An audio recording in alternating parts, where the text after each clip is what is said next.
Hi, everyone. It's Barbara Kearney here, and I am with Ryan Stoll with Finance of America Mortgage. We are here today to talk about budgeting and budgeting to purchase a home.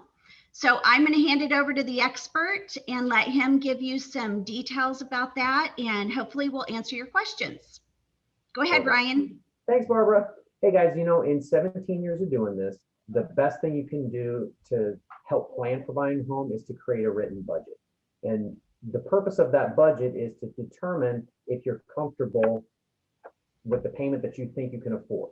Now, when you do that budget, you use the rule, the 50-30-20 rule is what I call it. And so what you're going to do is you're going to allocate 50% of your take-home pay to the needs in your budget. So housing, water, utilities, those are the needs in your budget, food. Then you're going to allocate 30% towards wants and desires, whether that is your Netflix or Hulu or whatever. And then 20% goes to savings. So that's going to, allocate basically all of your take-home pay. It's going to give every dollar a purpose. Now, the important reason to do that is because if, let's say you're paying $500 a month in rent right now, but you want to go to a $1,000 housing payment. Well, you can put that $1,000 into your budget, and that would fall under your needs category. And twofold, because then the additional $500 that you're allocating towards that need, you're going to be able to kick into your savings.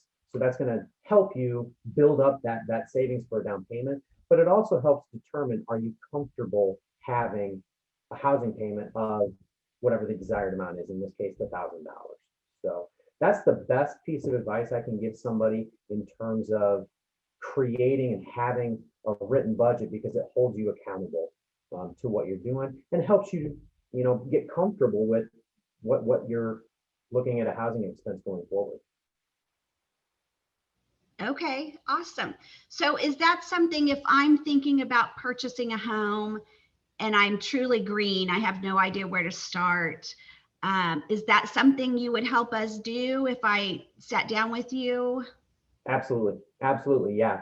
Okay. And that's one of the biggest parts of my job is basically helping with financial management.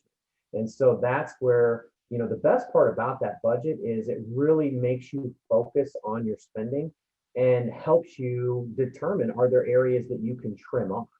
I mean, for instance, an unlimited data plan may feel like a need, but if it comes at, an extra $20 or $30 a month, maybe you can dial that back, because the unlimited plan is a want, but maybe you can dial that back to where, hey, maybe it's not a full-blown need. Maybe I can scale it back a little bit. Same way with Netflix. May feel like a need, but that might actually be a want. So it helps you trim off some frivolous spending and determine where everything's going. Okay, great. So Ryan and I really want to get some education out there for young people that are trying to learn this sort of thing. So we will be doing other recordings coming up. I think we were going to talk about credit and how to build your credit and that sort of thing. So that'll probably be, I think that was our next video. So be watching for those to come along, and hopefully we can take you through the steps of getting ready to purchase a home.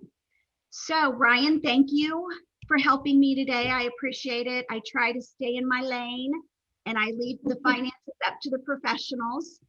So anyway, if you guys have any questions, I will link here also Ryan's contact information so that you know how to get a hold of him if you need to talk to him as well. Sounds okay. Good. Thanks, guys. Ryan. Yep.